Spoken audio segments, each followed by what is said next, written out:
আসসালামু আলাইকুম। SSC 25 batch. সময় যত এগিয়ে আসছে টেনশন তত বাড়ছে।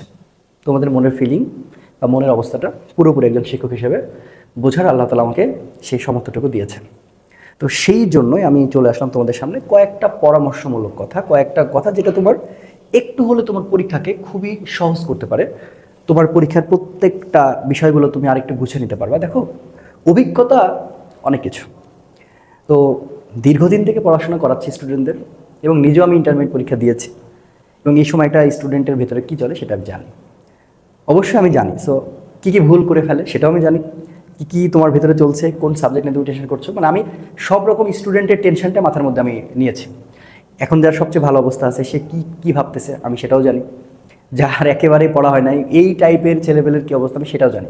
অসংখ্য বাংলাদেশের বিজ্ঞান বিভাগের শিক্ষার্থী যারা রয়েছে, একটা পার্সেন্ট, একটা অংশ, যে সকল স্টুডেন্ট এখনো কিছু পড়েই নাই ওইভাবে, ওরা শুধুমাত্র পাসটা করে নিজেকে বাঁচাতে যায়। আমি সেই সকল শিক্ষার্থীরকেও অনেক দিন মেন্টরিং করছি, ঠিক আছে? তো যাও, এখন আমি মূল কথায় আসি।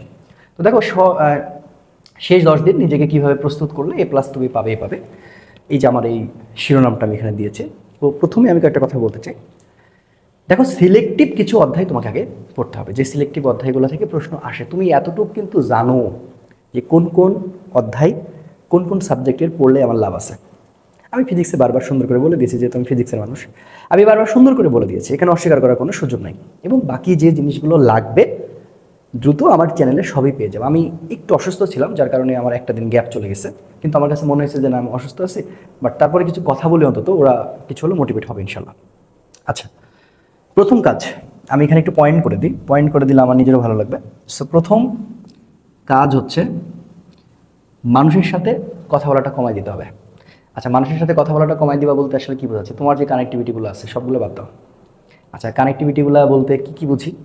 এই ধরো, তোমার প্রতিদিন বিকালে ধরো কোথাও না কোথাও চা পান খাইতে যাওয়া লাগে, কোনো দোকানে যে তুমি আড্ডা দাও, ম্যানচেস্টার সিটি কয়টা গোল দিছে, রিয়াল মাদ্রিদের কী খবর, বার্সেলোনা কাপ পাইলো কিনা, ক্রিস্টিয়ানো রোনালদো সেরা না মেসি সেরা, ঠিক আছে? এইগুলো নিয়ে তোমাদের অনেক গসিপ হয়। শাকিব খানের তাণ্ডব কেমন চললো, তাণ্ডব তো পাইরেসি হয়ে গেছে, ঠিক আছে? এখন হচ্ছে শাকিব খানের সিনেমা না দেখলে সে হচ্ছে যে কিছুই জানে না, এইগুলো অনেক চলে। সব বাদ। তোমার কাজ ওই যে তুমি ঘরের মধ্যে আসো, এই ঘরের মধ্যে থেকে নিজের সাথে নিজেকে বুঝিয়ে পড়াশোনাগুলো জাস্ট গুছিয়ে নেওয়া, মানে বেশি করে পড়ার টেবিলে সময় দেওয়া। সো প্রথম কাজ, তোমার এই যে আজে বাজে যে টাইমগুলো তুমি নষ্ট করো সেখান থেকে বের হয়ে চলে আসা। কথা কি বুঝতে পারছো? মানে মানুষজনের সাথে বেশি কথা বলা, বেশি গল্প দেওয়া, অল্প পড়ে বেশি গল্প দেয় আবার কিছু কিছু স্টুডেন্ট। হ্যাঁ, আজকে 5টা অধ্যায় শেষ করে দিচ্ছি, না এত গল্প দিয়ে তোমার লাভ কি? মানুষকে গল্পটা দিয়ে তোমার লাভ কি? তুমি তো পড়োই নাই, 5টা অধ্যায় শেষ করছো তুমি। তোমার প্রিপারেশন বুয়েট লেভেলের ভেতরে, আমি জানি যে তোমার ঠুনকো অবস্থা, তুমি গল্প দিতেছো, তুমি হচ্ছে বুয়েটের মেকানিক্যাল পড়বা, বুয়েটের সিএসসি পড়বা, এগুলো থেকে চলে আসতে হবে। নিজের স্বপ্নটাকে মানুষকে বলতে হয় না, নিজেকে এত বড় ভাবতে হয় না, বুঝতে পারছো? সবচেয়ে বুদ্ধিমানের কাজ হচ্ছে ওই সময়টাকে বাসায় পড়াশোনা করা। তাহলে প্রথম পয়েন্ট হচ্ছে কি বললাম আমি, যে সকল ধরনের কানেকশান, তোমার যে কানেকশানগুলো খেলাধুলা থেকে শুরু করে চা পান থেকে শুরু করে খেলাধুলার গসিপ, সিনেমার গসিপ, এভরিথিং বাট। নাম্বার 2,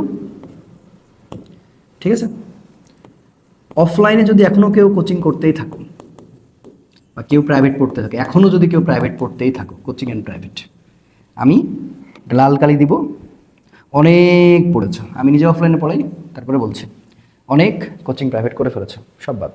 এই 10টা দিন নিজেকে চিনতে হবে, নিজেকে সময় দিতে হবে, সর্বোচ্চ নিজেকে রেকর্ড ভাঙতে হবে তোমার। আমি শেষ 10 দিনের একটা ভিডিও দিয়েছিলাম, সেখানে একটা সাড়া পড়েছিল। দেখো, রেকর্ড বলতে আমি কি বোঝাচ্ছি, তুমি দিনে যদি 15 ঘন্টা পড়তে পারো আমি খুব খুশি হব।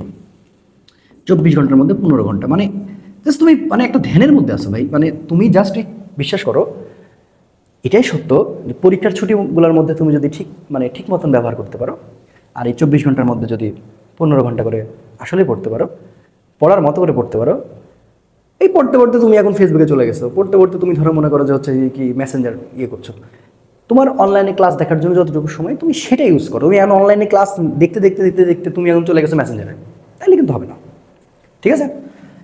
নাম্বার 3, তুমি নেট ইউজ করবা, এটা নিয়ে আমার কোনো আপত্তি নেই, বাট এটা বেশি বেশি এখন ওয়ান শট ক্লাসগুলো কাজে লাগানো। এই ওয়ান শট আমার ক্লাসে যে তোমার ভালো লাগে ব্যাপারটা এরকম না, বা আমার ক্লাসে তোমাকে দেখতে হবে ব্যাপারটা এরকম না। এই ওয়ান শট এখন তুমি সার্চ মেরে দেখো, বাংলাদেশের ইডুটেকের ম্যাক্সিমাম সকল শ্রদ্ধেয় শিক্ষক যারা রয়েছেন তারা কিন্তু এই ওয়ান শটের কাজগুলো করছেন ভাই, কষ্ট করে কিন্তু দিচ্ছে। একটা ভিডিও বানাতে যে কী কষ্ট, এই লাইটের সামনে দাঁড়িয়ে কথা বলাটা কী কষ্ট। আমি অসুস্থতা অবস্থায় কথা বলতেছি, আমি বুঝি, এই ফিলিংটা তোমরা বুঝবে না। এই ফিলিংটা একটা টিচার হইতে হবে তোমাকে বুঝতে গেলে। তো ন্যূনতম একটু আমি আশা করি যে রেসপেক্টটা, ঠিক আছে, যে এই যে একটা টিচার ওয়ান শট ক্লাসগুলো আপলোড করে, একটা ওয়ান শট ক্লাস আপলোড করতে যে কত সময় লাগে, কতক্ষণ মানে শর্টকাট মানে কতক্ষণ শ্যুট করতে হয়, কতক্ষণ কথা বলতে হয়, অনেক কিছু, ঠিক আছে। তো এই ওয়ান শট ক্লাসগুলোর উপরে একটু নির্ভরশীলতা তুমি অবশ্যই বাড়িয়ে দাও। আমি কিন্তু ক্লাস দেখতে বলেছি। এখন তুমি ক্লাস নিতে নিতে তুমি মেসেঞ্জারের মধ্যে ঢুকে গেছো, ইউটিউবে তাণ্ডবের তুমি রিভিউ দেখতেছো, তাহলে কিন্তু হবে না ভাই। কথাগুলো বুঝতে হবে, হ্যাঁ। মানে এখন অনেকে বলতে পারে যে স্যার আপনি ফেসবুক বন্ধ করতে বলেছেন, তাহলে আপনি তো ভিডিও ফেসবুকে দিচ্ছেন। হ্যাঁ, আমি ফেসবুকে ভিডিও দিচ্ছি, ইউটিউবে ভিডিও দিচ্ছি, এটা পড়ার জন্য দিচ্ছি। কথা কি বুঝতে পারছো? তুমি এখন আমার এই ভিডিও দিতে তোমাকে আমি কিন্তু মেসেঞ্জারে চ্যাট করার জন্য বলি নাই, বুঝতে হবে, কথা লজিক আছে। নাম্বার 4, তাহলে আমি কি বললাম, কানেকশানগুলো বন্ধ করে দেওয়া সকলের সাথে। তোমার অতীব যে প্রয়োজনীয় মানুষগুলো আছে তাদের সাথে যোগাযোগ রাখবাই, যে কিছু ভালো বন্ধু থাকে, নোট শেয়ারিংগুলো করছো। হুদাই যাদের সাথে দরকার নাই, ওই যে দোকানে যে গল্প করে, এটা বাদ দিতে হবে, হ্যাঁ। এরপরে কোচিং মানে প্রাইভেটগুলো আমি বাদ দিতে বলেছি। নিজেকে খুবই সুন্দর করে সময় দিতে হবে, গুছিয়ে নিতে হবে, এবং ওয়ান শট ক্লাসগুলোর উপরে নির্ভরশীলতা বাড়াতে হবে।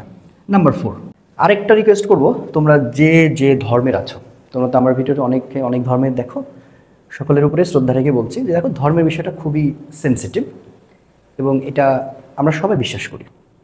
তো তোমরা যারা মুসলিম ধর্মের ছোটো ভাই বোনেরা আমরা আছো, তোমরা কিন্তু নামাজ কালামটা পড়তে পারো। দেখো সত্যি বলতে কি, যে নামাজ কালামটা পড়ছো মানে তোমার রেজাল্টটা ভালো হওয়ার জন্য নামাজ কালাম পড়ছো, বাট এরকম না। নামাজ কালামটা একটা শান্তির জিনিস। মানে তুমি এখন যে টেনশনটা কাজ করছে, তোমার যে টেনশনটা কাজ করছে, এই টেনশন থেকে রিলিফ তোমাকে নামাজ দিতে পারে। এটি এই জন্য বলছি, মানে তুমি যে নামাজ পড়ছো এই কটা দিনের জন্য পড়ে আল্লাহ তালার কাছে তুমি রেজাল্ট দাবি করবা, ব্যাপারটা কিন্তু এরকম না। মানে এটা আমাদের ম্যাক্সিমাম এই ব্যাপারটা কিন্তু হয়, যে আমরা পরীক্ষার আগে ভালো হয়ে যাই, আমরা নামাজ কালাম পড়ে চেষ্টা করি রেজাল্টটা আল্লাহকে চাইয়া ভালো করে দেবো। আমি কিন্তু সেটার জন্য বলছি না। তুমি নামাজ কেন পড়ছো? তুমি বিশ্বাস করো, নামাজটা পড়লে হয় কি, তোমার ভেতরে যে টেনশনটা আছে না, ভেতরে যে টেনশনটা আছে, এই টেনশনটা একবারে দূর হয়ে যাবে। নামাজ তোমার টেনশন দূর করবে। তুমি বিশ্বাস না হলে আজকে থেকেই সেটা প্রয়োগ করে দেখো, টেনশন দূর করবে। মানে তুমি যে অস্থিরতায় ভুগতেছো, হ্যাঁ, যে জিপিএ 5 না পেলে আমি হয়ে যাবো, ওই হয়ে যাবে, এই যে অধিক চিন্তা, এই অধিকত চিন্তা থেকে তোমাকে নামাজ রিলিফ করবে। এবং তোমরা যে যে ধর্মের আছো, তোমাদের যে ধর্মের যে নিয়মগুলো আছে আমি তো সঠিক ভালোভাবে জানি না, তো তোমরা বাবা ওইভাবে দেখবা যে ওই জিনিসগুলো মানবা, তোমাদের অবশ্যই শান্তি কাজ করবে। কারণ প্রত্যেকটা ধর্মে সবার শান্তি বর্ষণ করতে চাই। আশা করি তোমাদের ওটাও একটা ভালো কাজে দিবে। তাহলে এই 4টা ধাপে কাজগুলো এখন তোমাকে বেশি করতে হবে। আর আরেকটা কথা বলি, তোমার কিন্তু ঘুমটাও ভালো হতে হবে। এটা কিন্তু আমি বলতে ভুলে গেছি, তোমার কিন্তু ঘুমটা ভালো হতে হবে, হ্যাঁ। সো ঘুমটা তোমার খুবই সুন্দরভাবে হওয়া জরুরি। ঘুমটা আসলে 8 ঘন্টা হওয়া জরুরি। 8 ঘন্টা না হলে, মানে 8 বা 7, সর্বনিম্ন 7, সর্বোচ্চ 8, সর্বোচ্চ 8, সর্বনিম্ন 7। 6 ঘন্টা ঘুমিয়ে আসলে এত পরিশ্রম করা সম্ভব হয় না। মানে আমি কিন্তু তোমাকে সব কানেকশন বাদ দিতে বলেছি, তোমার হাতে কিন্তু 16 ঘন্টা থাকে। তাও 16 ঘন্টার মধ্যে তোমার খাওয়া দাওয়া এভরিথিং, প্রত্যেক দিনের কাজকর্ম যত টুকটাক থাকে, তুমি সেখানে 1 ঘন্টা মাইনাস করলে কিন্তু 15 ঘন্টা থেকে যাচ্ছে। মানে তোমাকে পড়তে হবে, মানে পড়ার উপরে এখানে আর কোনো ওষুধ নাই, হ্যাঁ। তুমি যে জিনিসগুলো পড়েছো না ওইগুলা, ঠিক আছে। আচ্ছা, আর একটা কথা বলতেই হয়, এই কথাটা আমি, আচ্ছা কানেকশান এটা কিন্তু অফ, হ্যাঁ, এটা কিন্তু অফ বুঝাইছি। আচ্ছা, আরেকটা কথা আমি বলতে চাই, সেটা হচ্ছে নাম্বার 6, নতুন করে আর কিছু পড়তে যাও না। নতুন করে পড়া বাদ দাও। নতুন করে মানে তুমি যে একটা প্রিপারেশন নিয়ে ফেলছো না, তুমি যে তোমার কাঙ্ক্ষিত মানে লক্ষ্যে পৌঁছাতে চাচ্ছ, নতুন করে আবার একটা জিনিস শিখতে যাবা, এরকম কোনো জিনিসে না যাওয়াটা বেটার। নতুন করে কোনো কিছু দরকার নেই, নতুন করে কোনো কিছু দরকার নেই। যতটুকু প্রিপারেশন তুমি নিয়ে